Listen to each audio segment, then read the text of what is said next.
दोस्तों, स्वागत है आपका और एक नई वीडियो में और एक नए टॉपिक के साथ। मैं हूँ डॉक्टर देवू, मैं हूँ राजेश। स्वागत करते हैं हमारे यूट्यूब चैनल में। तो चलिए दोस्तों, वीडियो स्टार्ट करते हैं। आशा करेंगे पसंद आएगा और पसंद आए तो लाइक और शेयर जरूर से कर दीजिएगा। चैनल पर पहली बार आए सब्सक्राइब नहीं किया तो साथ में सब्सक्राइब भी कर दीजिए। चलिए स्टार्ट करते। अक़वाम मुत्तहिदा अब तक मसला कश्मीर पर मुतअद्दिद करारदादें मंजूर कर चुकी हैं। उनके पास हम जाते हैं, हमें कहा जाता है बैठे फ्रंट रो में बैठे, हम आपकी बात सुनते हैं, आपका मामला हल कर देते हैं और फिर उठाकर आखिरी सीट पर बैठा दिया गया और फिर हमें बोलने की भी इजाजत नहीं दी गई। टोटल है वही खाम खा करारदाद मंजूर। अच्छा, करारदाद मंजूर करना कौन सा काम है? कि पाकिस्तान ने हर जगह जाकर कश्मीर कश्मीर किया, लेकिन हमें मिला तो कुछ नहीं, किसी ने साथ नहीं दिया। तो आप क्यों डर रहे हैं? भाई हमें डर नहीं है, ये तो बताओ। मेरी ताकत देख के कोई मेरी तरफ आंख नहीं उठा रहा, लेकिन जिस दिन मैं कमजोर होऊंगा या जिस दिन मैं कमजोर था तब तो हमारे क्रिटिसिज्म हुआ। आज कोई नहीं बोल पाता ना। आलमी ताकतों की आशीर्वाद कहें या कुछ और, भारत अगस्त 2019 से कश्मीर की खुसूसी हैसियत भी खत्म कर चुका है, मगर अक़वाम मुत्तहिदा समेत आलमी ताकतें भारतीय मज़ालिम पर आंखें और कान खोलने पर तैयार नजर नहीं आते। तो आपको लगता है कि आलम इस्लाम इस तनाज़े में साथ खड़ा होगा? कहाँ है आलम इस्लाम? आपका आलम इस्लाम तो कहाँ है आपका इस्लाम और आपका आलम? किन चक्रों में डाला हुआ है आप लोगों ने? मगरब का दौरा मयार देखें, कुत्ते बिल्लियों के हकूक हैं। यूक्रेन में एक बंदा मरता है, आंसू बहाते हैं, मगर मकबूजा कश्मीर हो या गजा हो, नस्ल मुका दी है, ये हमारा हक है। माजी का एक अनफिनिश्ड एजेंडा है हिंदुस्तान और पाकिस्तान के दरमियान, और उनको ये मामला रिजॉल्व करना चाहिए, keeping in view Kashmiri aspirations. Hello दोस्तों, स्वागत है आप सभी का APN चैनल पे। तो फ्रेंड्स, आइए देखते हैं पाकिस्तानी मीडिया की लेटेस्ट वीडियो। तो दोस्तों, इस समय पाकिस्तानी मीडिया के अंदर दो बातों पे अच्छा खासा चर्चा हो रहा है।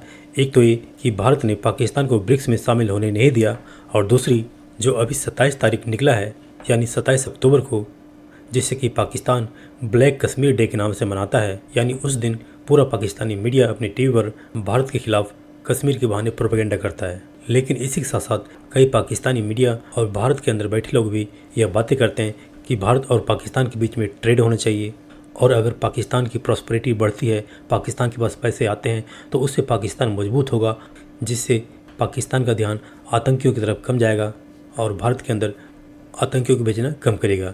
लेकिन पाकिस्तान की आइडियोलॉजी और इतिहास को देखते हुए लगता नहीं कि ये पॉसिबल है, क्योंकि पाकिस्तान अपनी सोच के कारण भारत के लिए किसी बिच्छू से कम नहीं है। यानी जिसकी सोच और फितरत में ही है डंक मारना, यानी जो पाकिस्तान है भारत को डंक मारना नहीं छोड़ेगा, जो कि हम अभी देख सकते हैं। पाकिस्तान अपनी खस्ता हाल में भी भारत के खिलाफ कश्मीर मामले पे प्रोपेगेंडा करना नहीं छोड़ा है। तो दोस्तों, आइए देखते हैं पाकिस्तानी मीडिया की इस लेटेस्ट वीडियो को।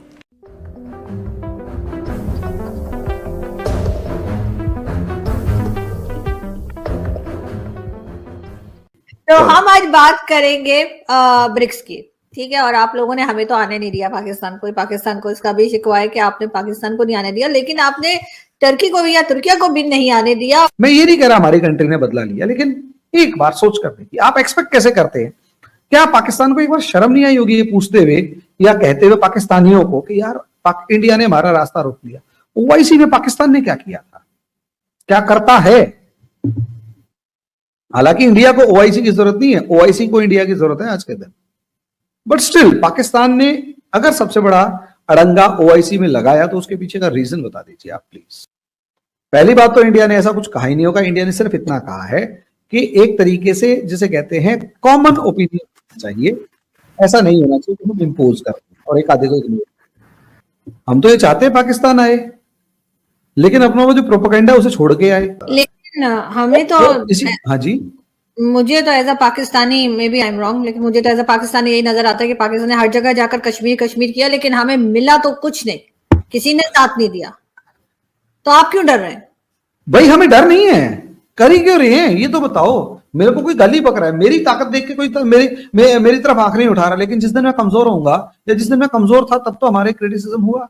आज कोई नहीं बोल पाता ना। और आज अगर पाकिस्तान बोल रहा है और सारे के सारे चुप है, तो इसका मतलब ये नहीं है कि जो पाकिस्तान रेलेवेंस है उसको खत्म कर चुके हैं। नहीं, प्रॉब्लम ये है कि अल्टीमेटली अगर कोई मुझे आज भी गालियां बक रहा है तो इसका मतलब उसकी इंटेंशन मेरे लिए ठीक नहीं है। तो एज एन इंडियन मैं क्यों सपोर्ट करूं? चलिए पाकिस्तान को कर दिया, लेकिन आपने तो टर्की को भी नहीं आने दिया ब्रिक्स में। कि मैं एक कंट्री को अपने किसी ग्रुप में अगर मैं रोक सकता हूं तो मैं क्यों आने दूं, क्योंकि वो मुझे पता है एक बार अंदर आने के बाद ही कश्मीर को और ज्यादा सपोर्ट करेगा, कश्मीर को और ज्यादा तोड़ने की कोशिश करेगा। और सबसे बड़ी बात, शिमला एग्रीमेंट यही तो कह रहा है, कश्मीर मामले में हम दो जो हैं वो बायलैटरल डिसीजन लेंगे, आप और हम, काम खत्म। अब सवाल ये वहां टर्की कर क्या रहा है, जबकि पाकिस्तान और इंडिया के बीच का मसला है। पाकिस्तान का साथ दे रहे हैं ना, इसलिए पाकिस्तान अब आ जाओ, अब आप साथ रहे देने की बात कर रहे हैं, साथ देने की बात कर रहे हैं, वेरी गुड। तो गेहूं के साथ गुण भी पिसता है। पहली बात तो इंडिया ने ऐसा कुछ रास्ता नहीं रोका। टर्की आज भी ऑब्जर्वर स्टेट्स या सबऑर्डिनेट स्टेट्स कुछ ऐसा है, उनका एक कैटेगरी बनाई है, उसमें टर्की शामिल है। अब प्रॉब्लम टर्की के साथ खुद है, हमारी इंडिया की प्रॉब्लम नहीं है। इंडिया का तो पाकिस्तान के लिए भी कोई प्रॉब्लम नहीं है, क्योंकि पाकिस्तान का लगाव जो है वो अमेरिका से बढ़ रहा है, चाइना नाराज है। अब इंडिया पे एलिगेशन लगाया, चाइना को भी एक बार देख लो। नाज़रीन, 27 अक्टूबर की तारीख, जिसको आज स्याह दिन के तौर पर याद किया जाता है, ये वो तारीख है जब भारत ने आज के दिन 1947 को इंडियन ऑक्युपाइड कश्मीर पर कब्जा किया और उस पर फौज दाखिल करके उनका हक छीन लिया।